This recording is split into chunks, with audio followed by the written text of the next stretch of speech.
સુરતમાં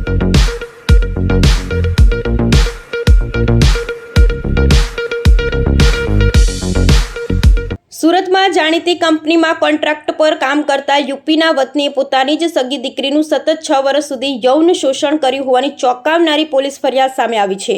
સુરતમાં જાણીતી કંપનીના કોન્ટ્રાક્ટ પર કામ કરતા યુપીના વતનીએ પોતાની જ સગી દીકરીનું સતત 6 વર્ષ સુધી યૌન શોષણ કર્યું હોવાની ચોંકાવનારી પોલીસ ફરિયાદ સામે આવી છે।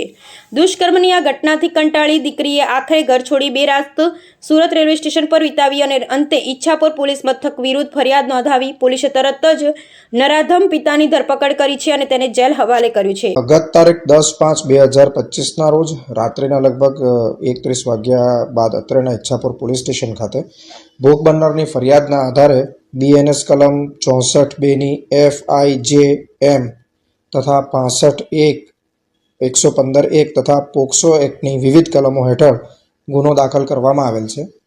બનાવની વિગત એવી છે કે ગત તારીખ 4/5/2025 રોજ બનાવના ભોગ બનનારના પિતાજી અત્રેના પોલીસ સ્ટેશન ખાતે ભોગ બનનાર મિસિંગ હોવાની જાહેરાત આપવા આવેલ હતા, જે આધારે ઈચ્છાપુર પોલીસ સ્ટેશને મિસિંગની ફરિયાદ દાખલ કરેલ હતી।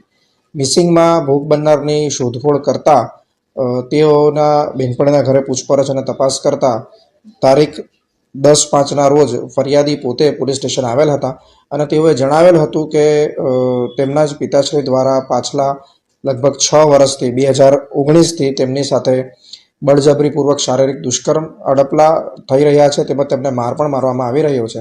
આથી તેઓ પોતાનું ઘર છોડીને જતા રહેલા હતા અને 2 દિવસ રેલવે સ્ટેશન રોકાયેલ હતા।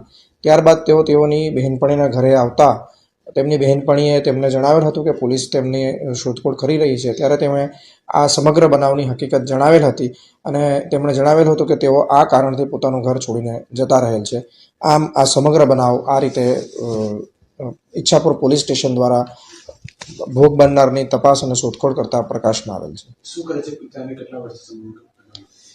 ભોગ બનનારની ઉંમર લગભગ 17 વર્ષ અને 6 માસ જેટલી છે અને લગભગ 2020થી આ ભોગ બનનાર બાળકીનું શોષણ થતું આવેલ હતું।